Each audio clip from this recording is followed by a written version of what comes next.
Perplexity కవితా సామర్థ్యం ఏంటో చూశాం కదా. ఇప్పుడు కవిత రాయమని క్లాడ్ కవి గారిని కూడా అడుగుదాం. క్లాడ్ అనేది ఆంథ్రోపిక్ వాళ్ళు తయారు చేసిన యాయ్ చాట్బాట్. క్లాడ్ అనే పదం లాటిన్ నుంచి వచ్చిన గొప్ప పేరు అని కొందరంటారు. కానీ దీనికి నెగిటివ్ సైడ్ కూడా ఉంది. తెలివి తక్కువతనం, లోపం ఉన్న వ్యక్తిని క్లాడ్ అంటారని, క్లాడ్ అని పిలిస్తే అదో ఇన్సల్ట్ అని కూడా కొందరు చెబుతారు. సరే, ఇది గ్రేటో కాదో దీని చేత ఓ ఉగాది కవిత రాయిస్తే తెలిపోతుంది కదా. అదే అడుగుదాం. చూసారా, ఉగాది మీద మంచి కవిత చెప్పని అంటే ముందు ఇంగ్లీష్లో ఉపద్ఘాతం మొదలుపెట్టింది. ఆ తర్వాత తెలుగులో అవుట్పుట్ ఇచ్చింది. ఈ చాట్ బాట్స్ దాదాపు అన్నీ అంతేనండి. మనం ఏ భాషలో అడిగినా ముందుగా దానిని ఇంగ్లీష్లోకి మార్చుకుని అర్థం చేసుకుంటాయి. దానికి జవాబు రాసుకుని ఆ జవాబుని ఫైనల్గా మళ్ళీ మన భాషలోకి కన్వర్ట్ చేసి ఇస్తాయి. ఇంత దొంక తిరుగుడు ఉంది కాబట్టి ఫైనల్ అవుట్పుట్లో భాషలో క్వాలిటీ పోతోంది. సరే, క్లాడ్ కవి గారు ఏ కవిత రాశారో చూద్దాం. ఉగాది శుభాకాంక్షలు. ఇది కవిత టైటిల్ అన్నమాట. పచ్చడి రుచిలో జీవితం కథ. తాటివేపుడు, బెల్లం, సోండె పండు అట. ఈ తాటివేపుడు ఏంటబ్బా? ఈ మధ్య ఓ సినిమాలో నిన్ను తాటి బెల్లం టీ అడిగానా అని ఓ డైలాగ్ బాగా హిట్ అయింది.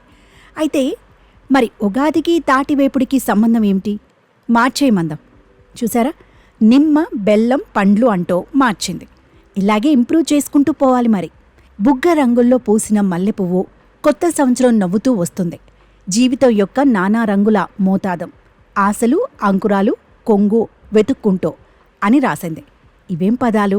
చిన్నపిల్లలు చూడండి, భాష నేర్చుకునేటప్పుడు భాషలో లేని కొత్త పదాలు కొన్ని సృష్టిస్తారు. ఏఐ ఇంజిన్స్ కూడా ఇంతేనండి. దీన్ని బట్టి అర్థమవుతుంది మనకి ఏఐ ఇంజిన్స్ అచ్చం మనిషిలాగే నేర్చుకుంటున్నాయని. కానీ పెద్ద తేడా ఏంటంటే ఇక్కడ భావ ప్రకటన అంతా మెకానికల్. ఎందుకంటే ఏఐ చాట్ బాట్స్కి భావోద్వేగాలు ఉండవు. అదేనండి, ఎమోషన్స్ ఉండవు. వాటికి బిలియన్స్ ఆఫ్ పారామీటర్స్ ఇస్తారు. అందులోంచి ఏవేవో భావాలు చెప్పాలని ట్రై చేస్తూ ఉంటుంది. అందుకే లింకులు సరిగ్గా లేకుండా అర్థం లేని అవుట్పుట్ వస్తూ ఉంటుంది. చూసారా, దేవుడి ఆశీర్వాదం, తల్లిదండ్రుల నోటి దీక్షట. నోటి దీక్ష ఏంటో మరి. క్లాడ్లో మనం ఏదైనా కరెక్షన్ చేయాలన్నప్పుడు ఏం చేయాలో తెలుసా? ఆ పదం మీద రైట్ క్లిక్ చేసి సజెషన్ ఇవ్వాలి.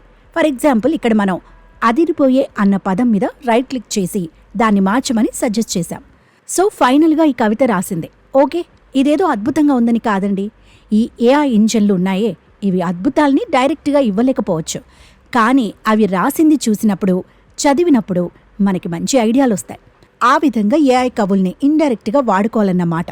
అందరి కవుల రచనల్ని పచ్చడి చేసి ఉగాది పచ్చడి తయారు చేసుకోవడమే మన పని.